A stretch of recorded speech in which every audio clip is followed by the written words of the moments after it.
Bonjour à tous et à toutes, j'espère que vous allez bien. Installez-vous confortablement et bienvenue dans Mulligan, l'émission qui rebat les cartes.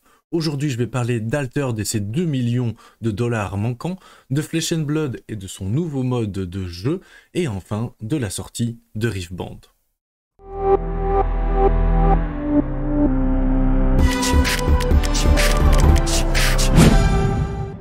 Rentrons maintenant tout de suite dans le vif du sujet, avec la raison pour laquelle j'ai eu envie de recommencer un petit peu ces vidéos. Eh bien, j'avais envie de vous parler d'Altered et de sa future extension. En fait, ils sont à l'heure actuelle, il faut remettre un peu de contexte, Altered a décidé de revenir à un format de distribution qui va justement être un format avec des Kickstarter ou GameFound, donc du crowdfunding, vous permettant de soutenir le projet, mais aussi du coup leur permettant de reprendre la main sur la distribution. On a un petit peu les dates, ça fait déjà quelques temps que cette proposition est arrivée, la présentation du nouveau set, avec encore une fois, si vous connaissez pas Alter, des illustrations qui sont incroyables, des mécaniques et un gameplay qui est vraiment intéressant, un concept de carte unique, un nouveau concept avec des cartes exaltées, donc c'est un nouveau style de rareté, on en parlera parce que personnellement je trouvais pas que c'était spécifiquement nécessaire, mais ça ajoute quelque chose, ça ajoute aussi un petit peu l'aspect collection qui est un peu plus présent, le deck building du coup qui a été mis à jour, des nouveaux héros, et donc de manière générale, c'est vraiment quelque chose où il y a beaucoup de boulot qui est fait sur Altered, et ça il faut le rendre, et avec aussi des cartes exclusives, des illustrations, des héros du premier set, des héros de 2025, bref, il y a vraiment aussi tout ce côté collection qui peut être vraiment super beau, la présentation des produits, comme vous pouvez le voir avec le display, les boosters, et mon objectif quand vous voyez ça, c'est vraiment d'envoyer tout du positif autour de Altered, puisque vous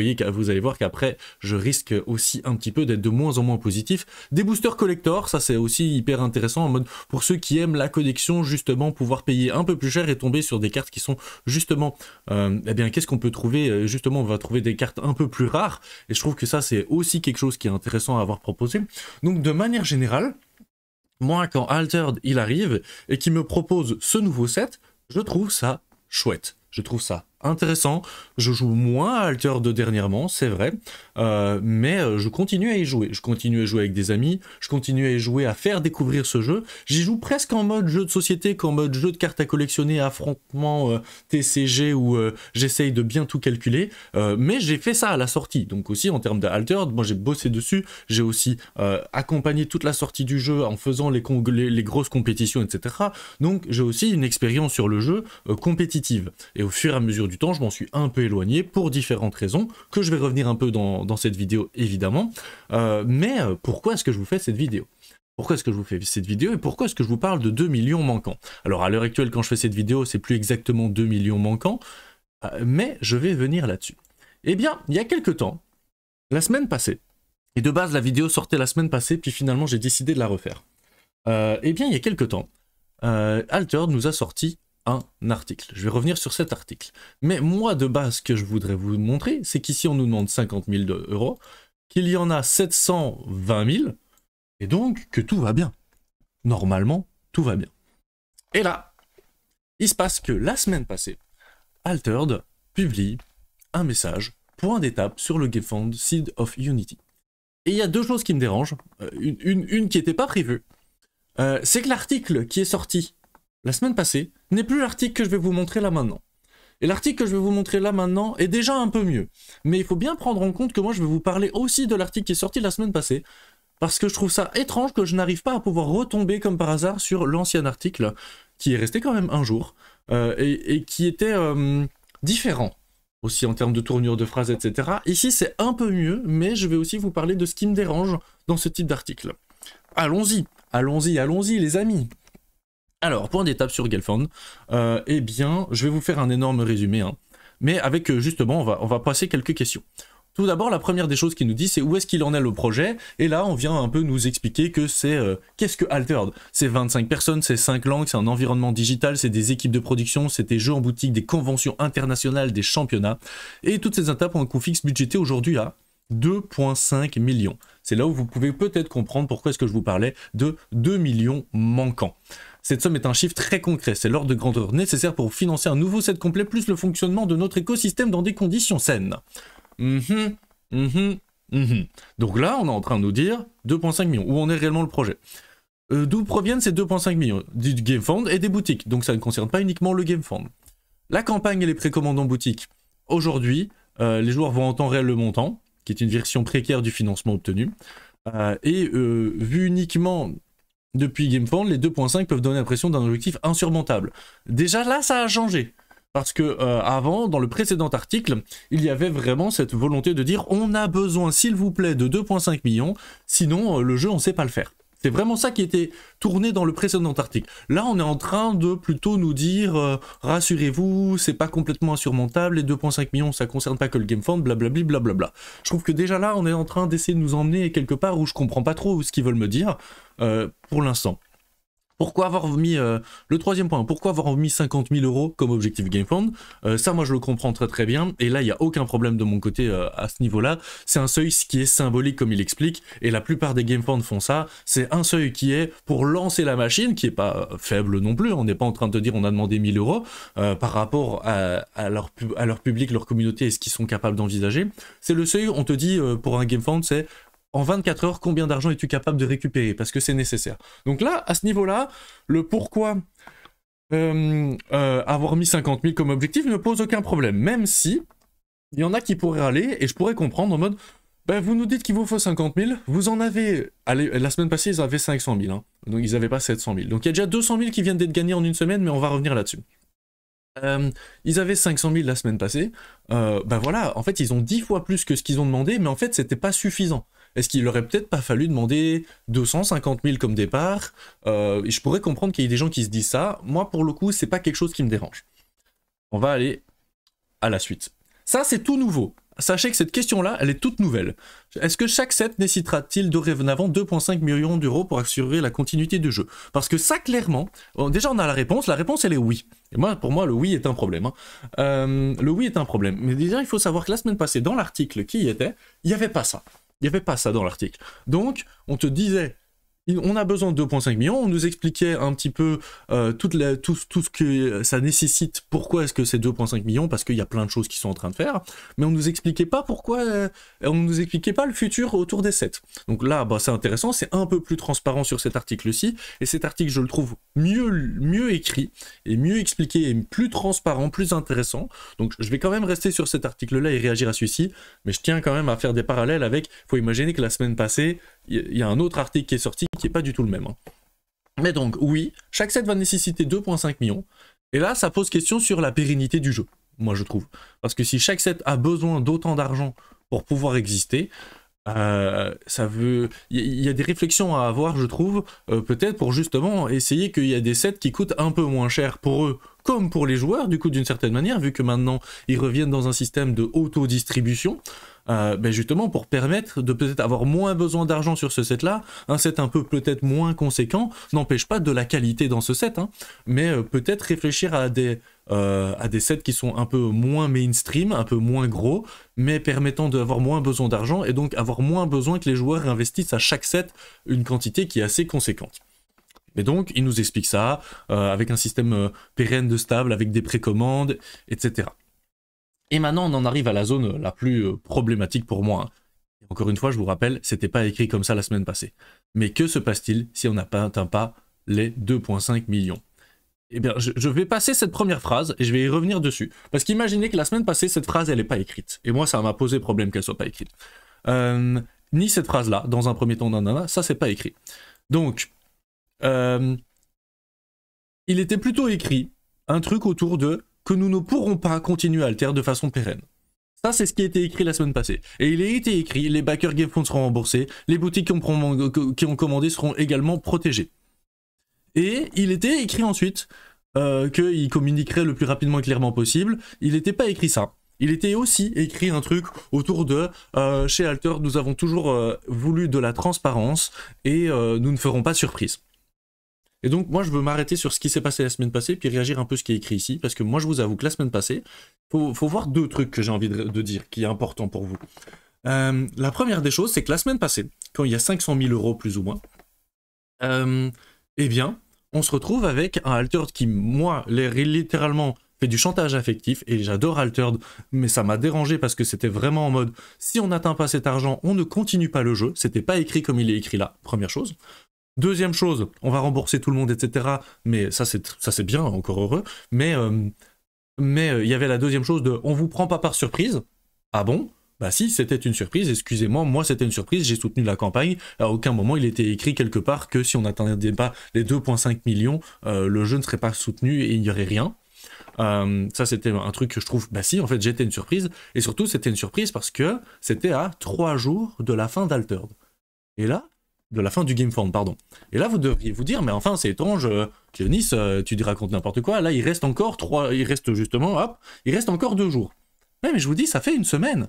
Ça fait une semaine, et donc, ça c'est quelque chose qui m'a un poil, non pas un poil, ça m'a dérangé aussi quand même. C'est pas parce que j'aime Altered que j'ai pas le droit aussi de dire des choses qui m'ont dérangé, en tout cas personnellement, en tant que joueur et consommateur du jeu, ça m'a un peu questionné, puisque tout d'un coup, ils nous font un premier article qui nous dit littéralement, on a besoin de 2,5 millions d'euros si on ne sait pas continuer le jeu, on nous le dit 3 jours avant la fin du Kickstarter, officiel, et tout d'un coup, le lendemain, l'article change, et le surlendemain, ah, finalement, on laisse une semaine de plus parce que on vous dit que, comme il y a l'article, etc., on se dit que ça laissera plus le temps aux boutiques aussi de s'organiser, etc., pour soutenir le jeu.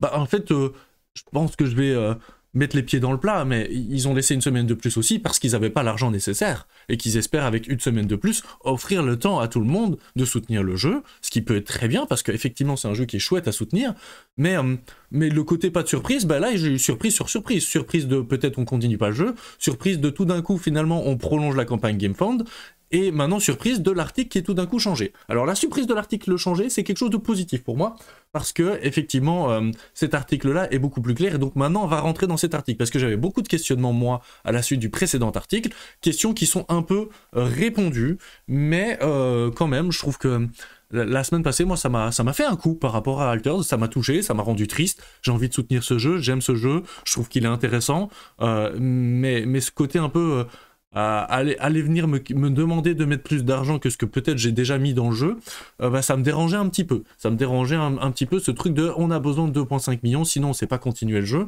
J'étais en mode, est-ce qu'il n'y a pas moyen peut-être de trouver, moi c'est ma réaction la semaine passée, et j'avais tourné ma vidéo comme ça en disant, mais est-ce qu'il n'y a pas moyen de quand même continuer à faire exister le jeu, mais même avec tant pis 500 000 euros, mais à le faire exister à peut-être une moins grande échelle, à réfléchir le jeu autrement, pour pouvoir justement sortir une prochaine extension avec une nouvelle réflexion, et exister dans le marché du TCG, dans le marché francophone, parce que c'est un jeu qui est très francophone, et peut-être renforcer ça. Enfin voilà, j'étais un peu en mode, il y a quand même 500 000 euros, il n'y a pas genre rien. Enfin, et peut-être que c'est pas assez 500 000 euros pour faire vivre un TCG, j'avoue que je connais pas les chiffres, et ça je vais leur faire confiance, mais qu'il n'y avait pas 2 poids 2 mesures. Alors que maintenant dans l'article, ils nous disent que, et là c'est bien un peu mieux pour moi, je trouve, il y a un peu plus de poids, d'équilibrage, en disant qu'il ne sera pas question de tout couper du jour au lendemain. Je vous assure que c'était pas comme ça que c'était écrit. Donc là ça fait plaisir de lire ça.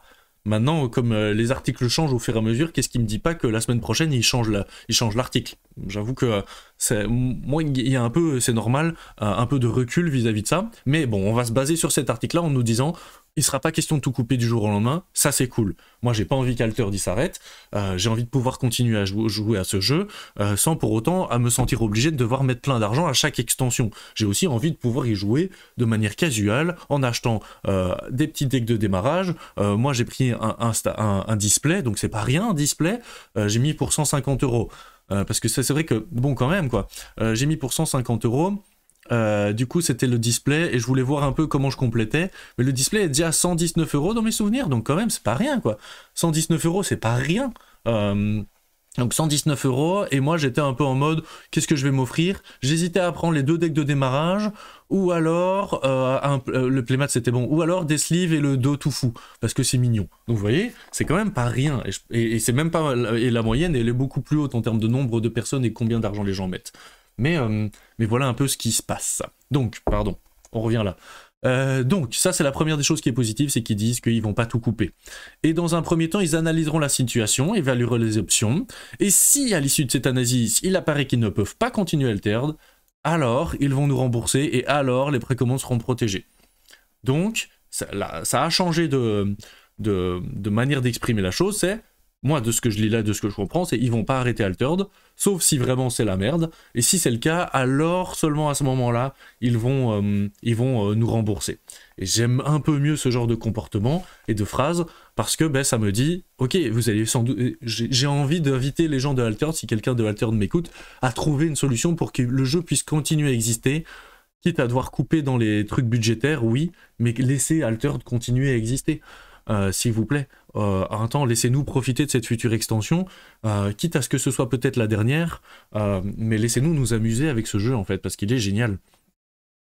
Et donc ils communiqueront la décision le plus clairement possible et écrire ensemble l'épilogue de l'aventure d'Altered. Donc ils annoncent quand même peut-être un épilogue avec la dernière extension, ou peut-être, en tout cas, ça pourrait me plaire, moi personnellement, et ce serait triste pour le jeu, mais qu'il y ait Seed of Unity qui sorte, qu'on puisse s'amuser avec, et qui nous annonce une dernière campagne, ou une dernière petite extension, une petite, hein, tu vois, un truc en mode, justement, la fin d'Altered, malheureusement, bah voilà, le marché du TCG, c'est un marché ultra concurrentiel, c'est pas leur faute, c'est peut-être la faute à rien, et à tout, et si le jeu s'arrête, ben, de nous donner la possibilité de profiter encore un peu. Et du coup, maintenant, c'est quoi la suite? Du coup, ça doit rester un plaisir, pas une obligation, quelle que soit la manière dont on continue la suite de l'aventure. Nous voulons que vous puissiez en être fiers. Votre confiance sous toutes formes a toujours été un impact réel sur les équipes travaillant sur le projet. Avec plaisir. Moi, je trouve que vraiment, c'est un jeu dans lequel on peut avoir quand même une certaine confiance sur ce qu'ils font, et ils font des trucs, et ils essayent d'innover dans le marché et le modèle du TCG. Et voilà, et du coup, là, finalement, là, elle se termine le 14 novembre, donc dans 2 jours par rapport à le moment où je tourne cette vidéo. Bon alors, que penser de tout ça? Eh bien, Altered, c'est un bon jeu. Il est chouette en termes de gameplay.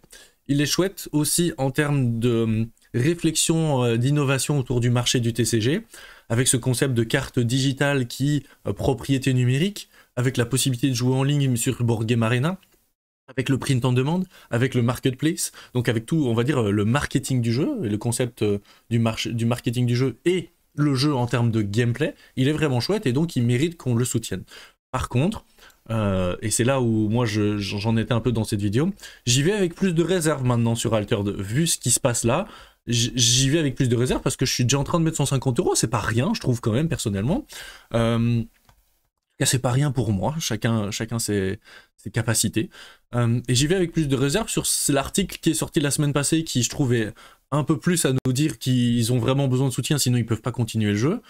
Et là, l'article là, il est mieux, je trouve c'est mieux cet article, parce qu'il explique un peu mieux les choses, mais c'est quand même un article qui nous dit, bah voilà, il y a des grandes chances qu'on ne sache pas continuer le jeu. Et là, quand on regarde, ils sont à 720 000 €. Si on se dit qu'on arrondit à 1 million, et que les boutiques prennent... C'est énorme ce que je suis en train de dire, parce qu'on a gagné 200 000 € en une semaine. Hein. Mais sur les derniers jours, allez, on pousse un peu. Allez, on arrondit à 1 million € pour les contributeurs. Et les boutiques, on imagine qu'elles prennent pour 500 000 €. C'est énorme ce que je suis en train de vous raconter. On est à 1,5 million, donc il manque 1 million par rapport à ce qu'ils annoncent. Je vous avoue que là, je suis en mode, j'ai du mal à voir comment est-ce qu'ils arrivent à l'heure actuelle... pouvoir atteindre les 2,5 millions € qu'ils ont annoncés. Parce qu'à partir du moment où tu les annonces et tu nous dis il nous faut 2,5 millions €, sinon ça va pas, moi je vais aussi avoir ce truc de bah oui, mais donc comme on n'a pas l'air de les attendre, qu'est-ce que vous allez à quelle sauce on va être mangé? Voilà, voilou. Je sais pas ce que vous en pensez dans les commentaires, n'hésitez pas à me le dire. J'ai vu beaucoup de gens faire des vidéos et soutenir Altered et dire allez, c'est vraiment un chouette jeu, etc. Et j'espère que dans cette vidéo, vous comprendrez que je le dis aussi. Je le dis clairement, Altered, c'est un excellent jeu. Mais j'ai envie aussi de dire que ce ne serait pas étonnant qu'il y ait un peu de réserve à la suite de ce genre d'article. Et à la suite aussi de ce genre d'annonce qui dit que, pour être pérenne, chaque extension nécessite autour de 2,5 millions, et qu'on voit que celle-ci a déjà du mal à les atteindre. Et en imaginant que par... désolé, j'aime pas le mot miracle, mais par soutien de la communauté et engouement, eh bien on arrive à atteindre les 2,5 millions, qu'est-ce que ça veut dire pour la suite, quoi? Est-ce que chaque fois, ça va devoir être un peu une bataille pour continuer le jeu? Moi, je trouve que c'est un poil inquiétant. Ça veut pas dire que le jeu, je l'aime pas ou qu'il est pas bon, mais je pense que c'est important, quand on a la capacité de faire des vidéos comme je fais là, et d'avoir une communauté qui nous regarde et qui nous suit, d'aussi aller oser dire, je trouve, bah, les choses qui, moi, personnellement, en tant qu'être humain, m'ont un peu dérangé dans ce que j'ai pu lire, dans ce que j'ai pu comprendre. Et puis après, ça appartient à chacun de chez vous de prendre le temps de lire cet article, de prendre le temps de réfléchir à est-ce que vous voulez soutenir ce jeu ou non.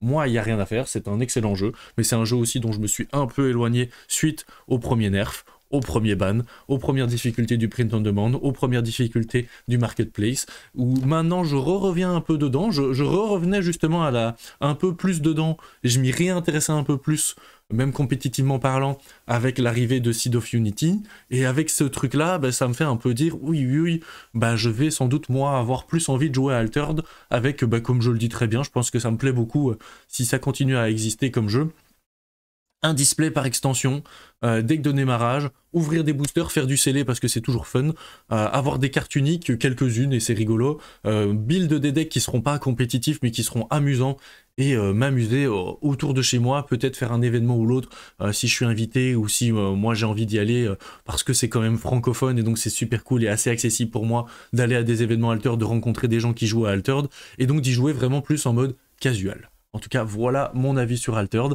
à vous de vous faire le vôtre. Bon, on passe à la suite dans cette vidéo. Je vais essayer d'être plus rapide parce que le premier sujet était le plus important.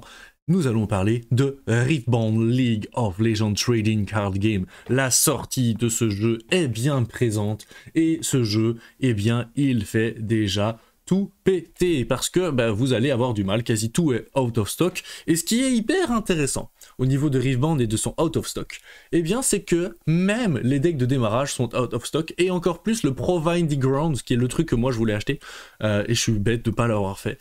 Je m'attendais pas à ce que ce soit out of stock et donc c'est out of stock donc franchement pour trouver quelque chose de Riftbound maintenant il va falloir payer des petits sous, ce qui est un peu embêtant. Donc on commence par les choses embêtantes, c'est un peu cher et compliqué de trouver du Riftbound. Mais, qu'est-ce qui est cool sur Riftbound? Ils nous ont sorti une vidéo, et c'est super intéressant en termes de côté marketing. Ils nous sortent une vidéo en mode Timo versus Timo versus Timo versus Timo. Je trouve ça très rigolo. En jouant à 4 personnes, et donc en mettant beaucoup plus en avant ce côté un peu fun, jeu entre potes, etc. Alors attention, je continuerai à dire que Riftbound est clairement pas un jeu casual, clairement pas un jeu si accessible que ça, il n'est pas complexe non plus, attention, rassurez-vous, mais par rapport à Lorcanda, il est clairement plus complexe.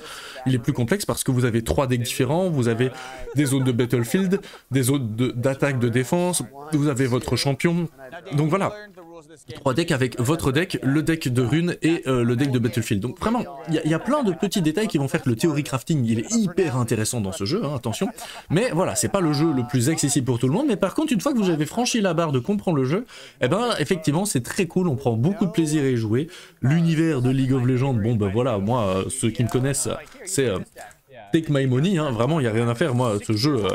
Enfin voilà, moi j'ai joué tellement à League of Legends, voilà, je vous montre une magnifique Ahri, parce que... Je trouve qu'elle est magnifique, les cartes sont magnifiques, l'univers, moi, de toute façon, c'est League of Legends, j'adore League of Legends, j'adore tout ce qui est tout autour de Riot Games et de LoL, même si je joue moins à LoL, j'y ai joué tellement et j'aime tellement cet univers, encore une fois, wow, j'ai dit 40 fois univers, bref, que League of Legends, pour moi, ils avaient déjà une licence qui était hyper intéressante.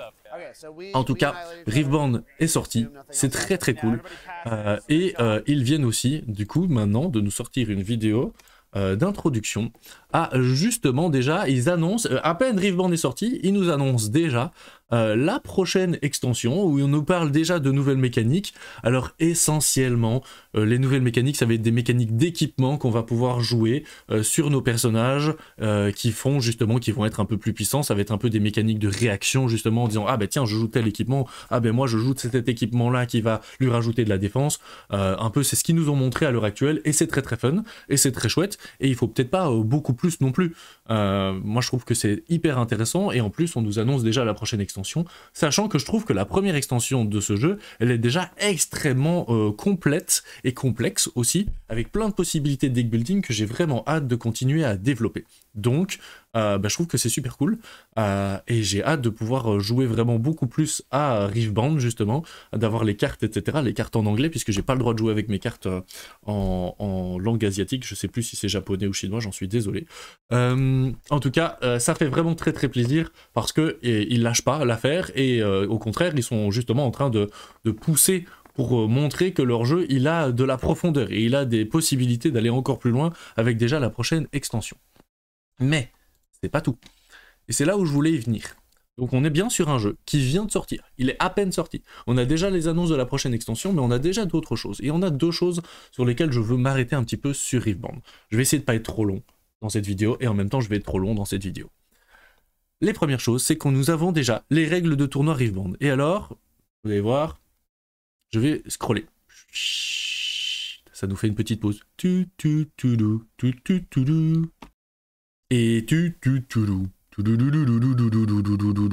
ah, j'arrive pas à descendre plus vite. Pouc. Sanctions et discipline. Organisation des équipes. Format des compétitions. Bref, vous avez compris, on a plus de 700 points déjà pour l'organisation des tournois, etc.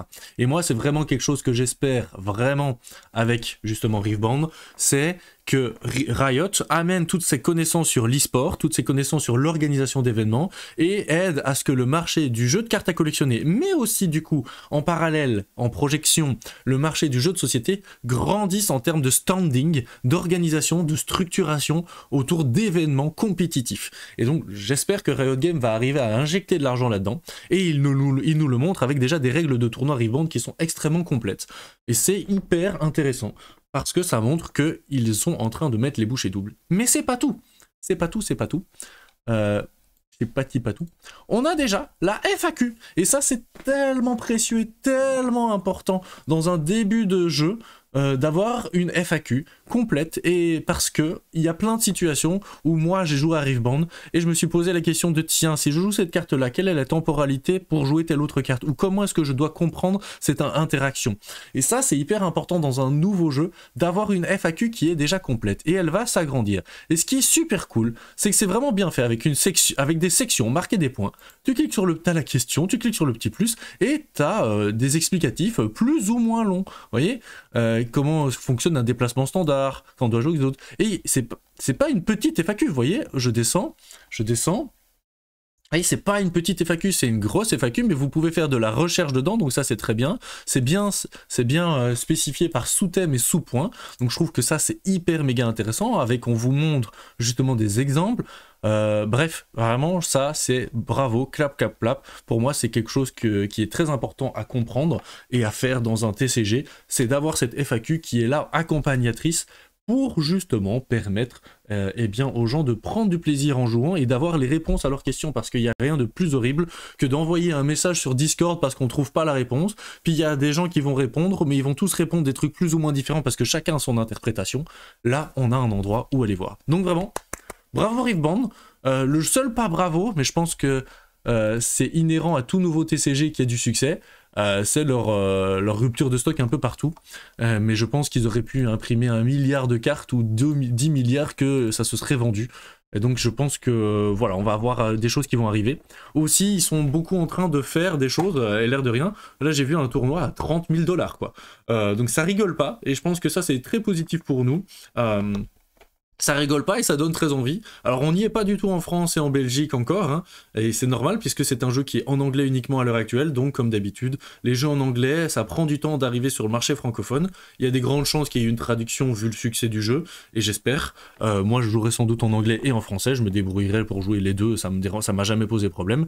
Mais en tout cas c'est vraiment super cool, ils sont en train de vraiment s'investir sur ce jeu, et c'est le genre de jeu dans lequel j'ai envie de prendre du plaisir et peut-être d'y jouer un peu en compétition, mais il y a un autre jeu qui a repris du poil de la bête pour moi et qui a aussi un peu tout compris peut-être au marché du TCG et à des choses qui sont en train d'évoluer, puisque le marché du TCG est en train d'évoluer, et je vais vous en parler dans quelques instants. Vous l'aurez compris, pour ceux qui me connaissent, je vais parler de Flesh and Blood. Oui, il n'y a rien à faire, Flesh and Blood, avec ce nouveau mode qui s'appelle Silver Age. Et ce mode de jeu, c'est pour moi trop cool. J'ai trop hâte de pouvoir jouer avec vous, parce que j'y joue déjà. Ça fait quelque temps en fait, c'est hyper récent quand même, je suis encore dans l'actualité. Silver Age, c'est vraiment le mode de jeu de Flesh and Blood qui me fait trop prendre du plaisir. Qu'est-ce que c'est Silver Age? Eh bien, c'est un peu la nouvelle version des Blitz, pour ceux qui connaissent les Blitz, mais en mieux. C'est la version la plus allégée, je me permettrai ce mot, de Flesh and Blood, mais pas tant que ça. En fait, Silver Age, c'est juste le Flesh and Blood sans les Majestics, les légendaires et les cartes et les secrets rares. En gros, c'est Flesh and Blood sans les cartes chères. Et ça, c'est quand même vraiment génial. Il n'y a rien à faire. Ça, c'est quelque chose qui était très attendu, puisque une des choses qui va pas avec Flesh and Blood, c'est son prix. En effet, Flesh and Blood, ça coûte cher. Il faut le dire et il faut être honnête avec ça.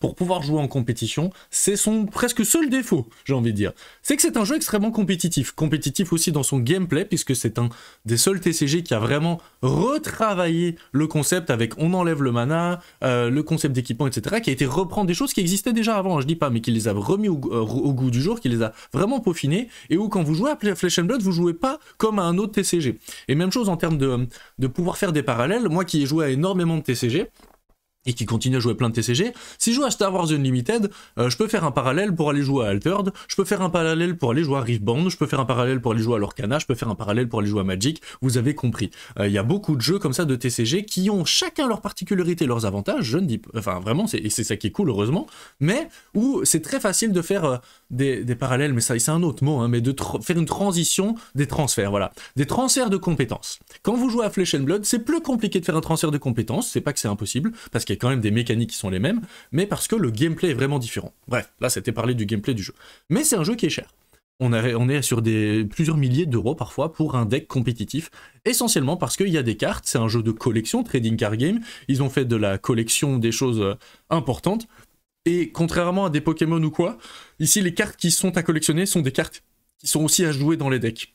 Et donc, un deck de compétition coûte très très cher. Et moi, c'est quelque chose qui avait fait que j'étais parti un peu de Flesh and Blood. Je continuais à y jouer, encore une fois, je continue toujours à jouer un peu tous les jeux, mais j'étais un petit peu parti en mode, j'y joue de temps en temps, puis surtout, tellement de héros différents, et la compétition et le gameplay, etc. est très complexe et demande plus de 16 heures d'entraînement semaine pour arriver à être compétitif, et du coup, arriver à prendre aussi un certain plaisir, je trouvais, dans le jeu.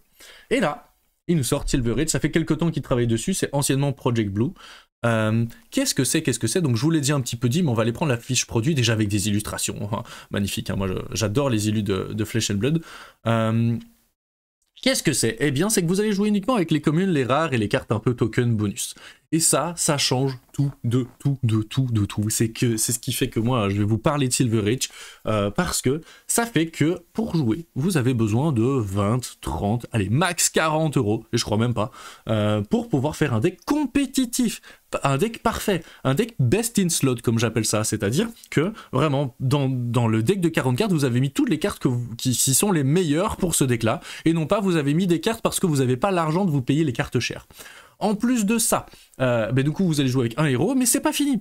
Il vous propose une sélection de 55 cartes et 40 cartes dans votre deck de départ. Ça veut dire qu'il garde le départ qui est du side. Le pré-side, c'est quelque chose qui est génial. Je comprends pas pourquoi les autres TCG ne sont toujours pas inspirés de Flesh and Blood pour faire du pré-side, parce que pour moi c'est tellement génial. Ça vous permet de faire du BO1 intéressant. Donc vous avez 40 cartes, vous avez 15 cartes en trop.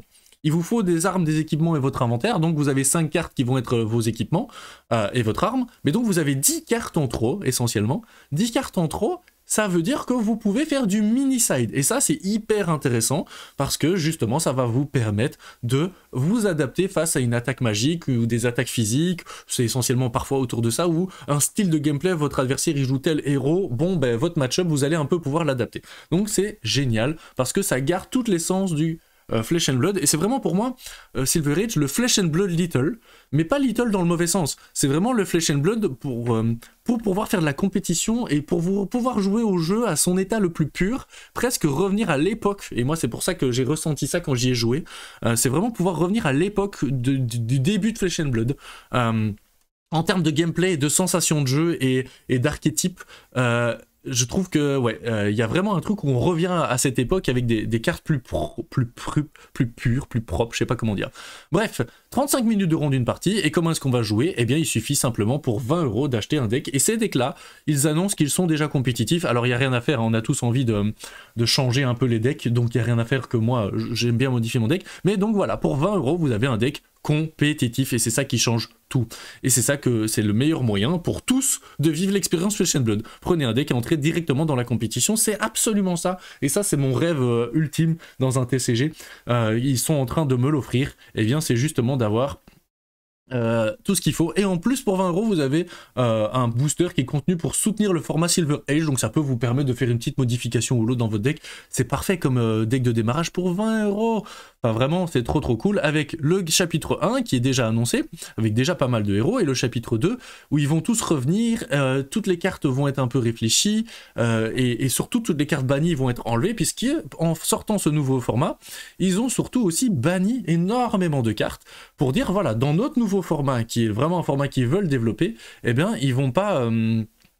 ils vont vraiment pousser ce format, et donc ils ont fait un gros édulcorage de tout ce jeu, pour en faire la meilleure version possible.